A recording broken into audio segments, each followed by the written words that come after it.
Hey guys, Eddie back with Couch Talk. Welcome back to the show. If it's your first time with me, welcome to the show. Guys, please hit like, please hit subscribe, turn those notifications on, and if you stick with me, I promise I will earn your viewership.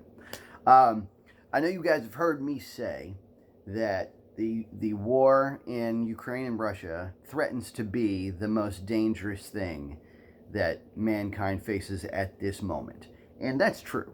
Nuclear war probably is the most dangerous thing that we could possibly face at the moment, and the threat of it still looms. But slightly behind that is a phantom that I think is vastly more overlooked, but I fear if progress continues the way it is progressing now, will be the biggest threat to mankind within the next 50 years, and that is artificial intelligence. More specifically, general artificial intelligence. Now, I don't know if you guys have followed what's been done with artificial intelligence so far. Some of the things are basically amazing, and as most tools that mankind develops, nuclear power was one of them, right? It can do some pretty incredible things. It gives us a source of energy that is vastly beyond anything that we had before, pound for pound. And yet, of course, with that power came the danger, right? And so mankind has always kind of struggled with, the technology that we've created, and then, always slightly behind, but desperate to catch up, is the wisdom to utilize that power in a safe but efficient manner. And artificial intelligence, I'm going to be honest with you, it scares the hell out of me. It is quite possibly going to wipe mankind off the face of the earth in the next century. And I'm not using this as hyperbole. I'm not exaggerating. I mean this seriously. Now, one of the things that we can do with AI already is we can use it for, it's part of the drone software. There's a new piece of drone software that actually can select its own targets and to fire at will. Now, I don't know about you, but I'm not very comfortable with a machine picking the targets. Now, right now they're not letting it, right? Right now they still got a person's finger on the switch, but just the fact that it's capable of doing this. Now, usually, artificial intelligences are very isolated, very limited to a specific topic. For example, there's an artificial intelligence that will beat you at chess, right? It's going to beat me. It's going to beat anybody. It'll beat Magnus Carlsen. All of the newest chess engines utilize artificial intelligence software, similar to AlphaZero. Right, even the new Stockfish program runs artificial intelligence software, machine learning, to basically win at chess, and it wins. It will beat any human. As a matter of fact, it will beat the best human on Earth without a knight. Right, so just to give you kind of an idea how insanely overpowered that is, right, for that specific target, for that specific item. It's just a ruthlessly potent engine, right? And to give you kind of an idea about how chess works, chess isn't like most other games, right? Like if you're a better baseball team, right, even the Yankees aren't always going to win. But I'm going to tell you, if you're the better chess player, like if you're Magnus Carlsen right now and you play against me, there won't be a game where I luck up and beat him. Never. Like, it just will never happen. It's not possible, okay?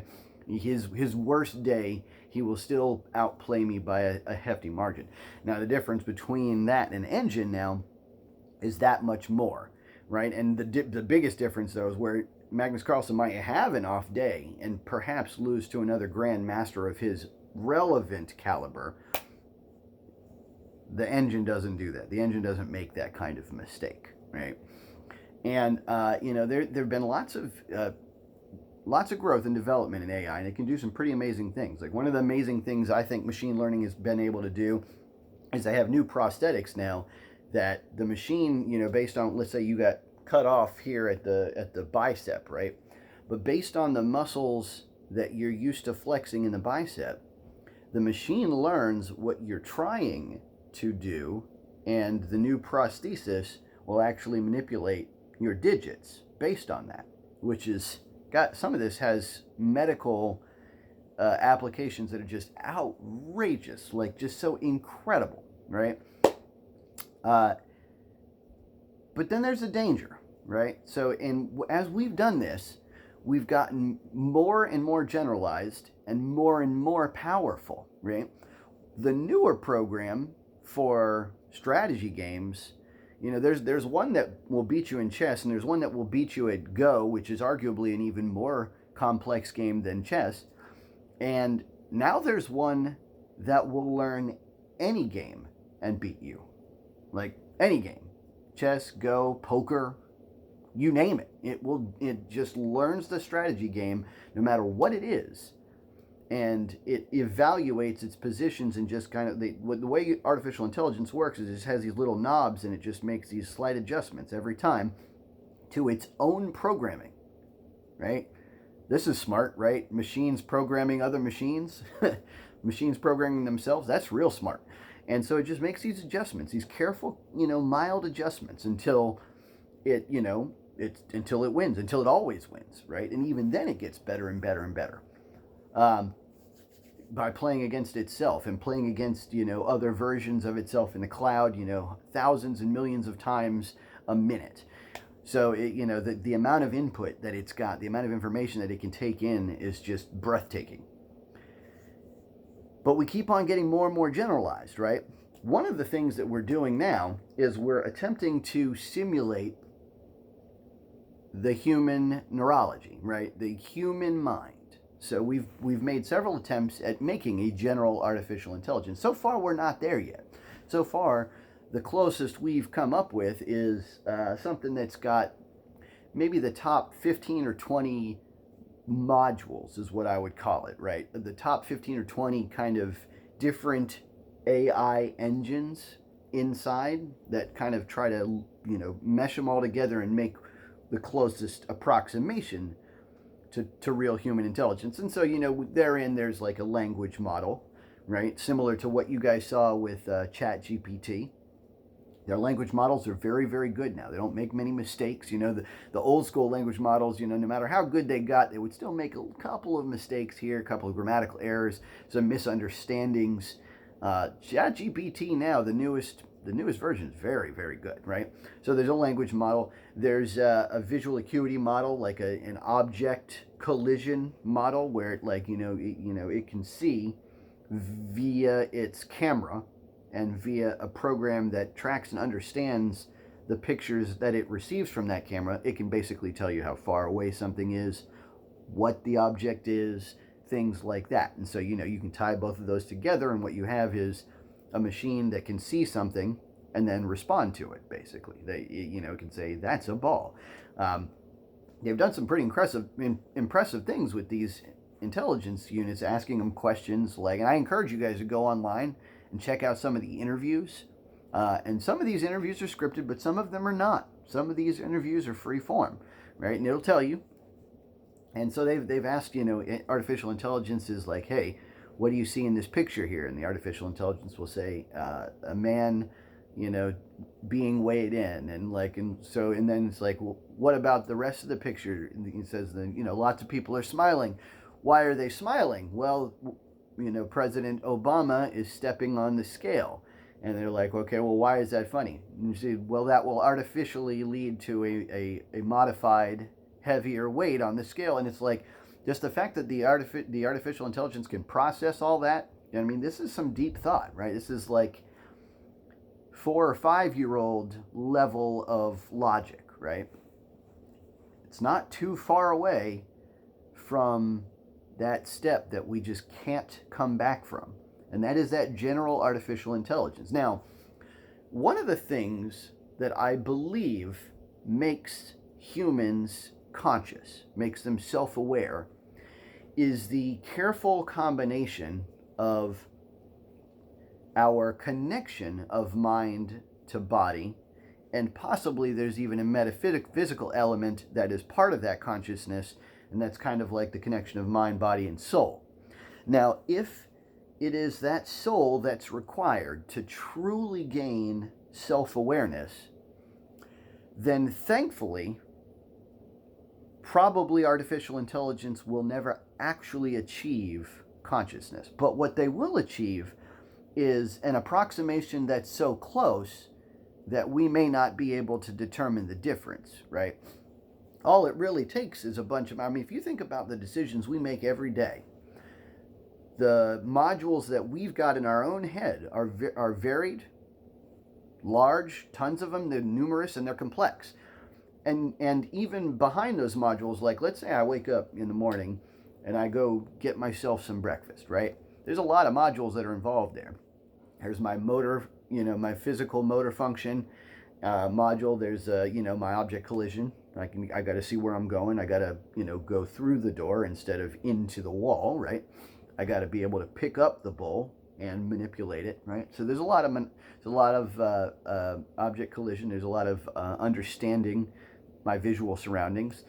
There's a module, around choice, around the concept of like which breakfast will I choose, which cereal will I get off the shelf, which one do I like, and then I have a prioritization module based on what I've eaten in the past, what I'm feeling like, right? So that whole like what I'm feeling like, I'm not really sure what module that is. It's kind of like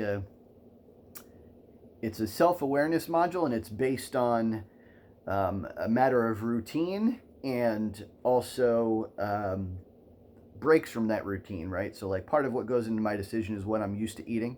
I find that I like these things, and so I continue to eat them on a consistent basis. Part of what goes into it is, maybe I want to try something new because I haven't eaten it in a while.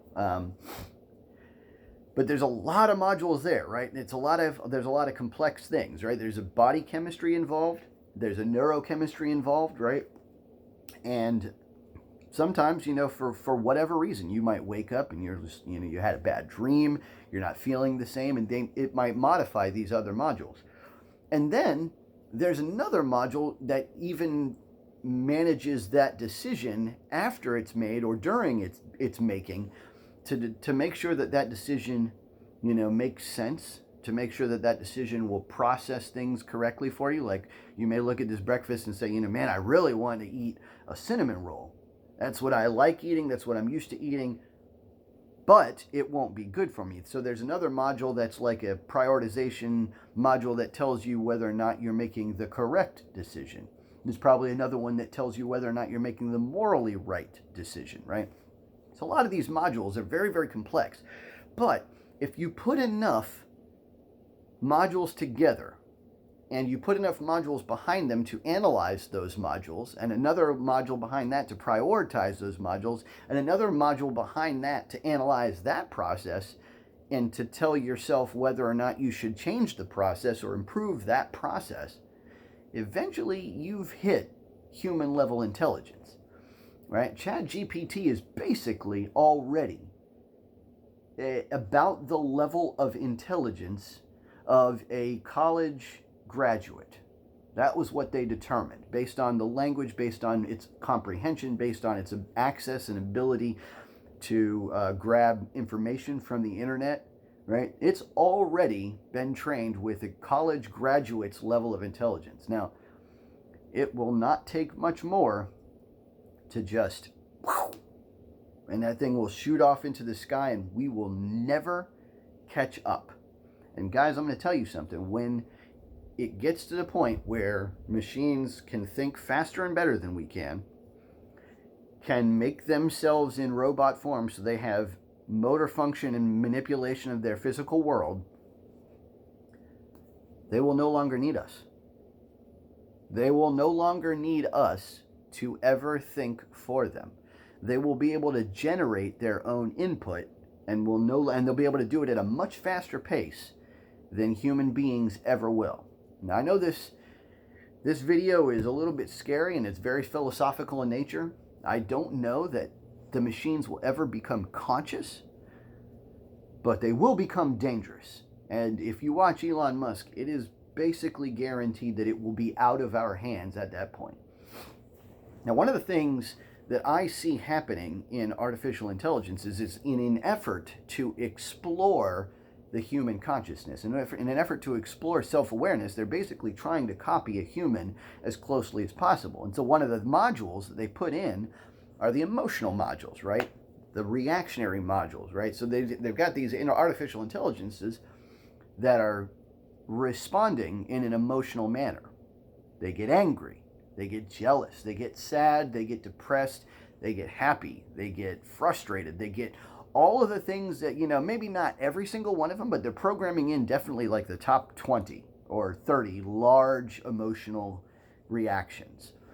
And then further program the machine to respond accordingly. So basically, and this is where I'm losing it. This is where I don't understand why they would ever do this, where there's value in this, because I cannot, for the life of me, figure out why we would ever want a machine angry, right? Basically, the whole point of a machine is to do what we tell it to do. And the very concept of some of these emotions is specifically that it disrupts doing what it is supposed to do, right? So like we've got this programming out and we're telling it like, all right, this is what I want you to do. I want you to be really good at sniffing the air and figuring out if somebody is sick based on the smells that you get from their breath, from their, from their body odor, from their pores. And they have artificial intelligences that do that. Now, why would you ever want that to be angry? Like the only thing that could possibly happen is it finds out that someone's sick, and then it's like, you know what, but I'm pissed off, so I'm just going to let them die. I'm not going to say anything. Or better yet, I'll insert sickness into them because I'm angry. Or I'm jealous, so not only will I make, it just doesn't make any sense. I cannot figure out for the life of me how there could come any good from that injection of human emotion into a computer program. Now, don't get me wrong, I think it's an interesting thought experiment. And I would like to explore human consciousness just as much as the next person, but not to the point where we insert human consciousness into something that will be vastly more powerful than us. I mean, humans are dangerous enough by themselves. Do we really want a computer to be as temperamental as we can be? I don't think so. But I'm interested in hearing what you guys think about that. Post your comments below. I just think this is an extremely dangerous path that we are on. And, like Elon Musk says, there's not enough regulation for this. And I'm not a big regulation guy, but this is one of those things where it's like, by the time we installed a seatbelt in cars, we had how many deaths? How many infractions? By the time we get some regulation going with artificial intelligence, it's probably going to be too late. It's going to probably be at the point where the artificial intelligence will have already decided that it doesn't like being regulated. So let me know what you guys think. Post your comments below, and I'll catch you next time on Couch Talk.